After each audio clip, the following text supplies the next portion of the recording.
The clip vol says, Dougster Bob, what's up? Thoughts on short versus long back ends on frames? Okay, here's the thing. Barrick and I talked about this for a split second yesterday, is that both of us fully agree that it's really important just to get a bike and get riding, especially if it's your first bike. I never paid attention to frame length and anything, specs, whatever. I just got a bike and I just start riding.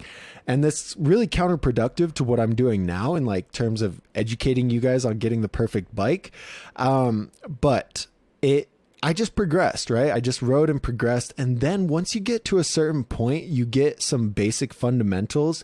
Then it's really important to start looking into different specs to fine tune your riding in the direction you want to go and help you progress at the optimum level.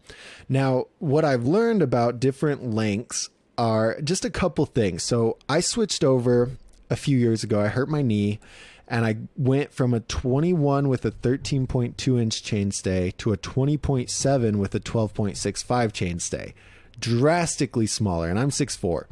So by getting on that, 540s were the easiest thing I've ever done. I could do like a 540 on a hip, so it's not a full 540. I don't know what the quick maths is, but very, very easy for spins. Okay. Manuals were easy to get into, but your balance point, instead of having like, imagine the length of your balance point is how easy it is to control, right? So on 13.2, this is how easy it is to control. On that 12.7, it was like this. It just a slight movement of my leg would whip it up or drop it down. And so that was something that I really noticed. The other thing is airs. On a shorter chainstay, it was so hard to go high and actually feel like I was in control. It was a lot of guesswork. So like I'd crank at the quarter and pull back and hope for the best. Whereas on that longer chainstay, you can really adhere, I guess, to the quarter and flow through it and have a lot more control that way.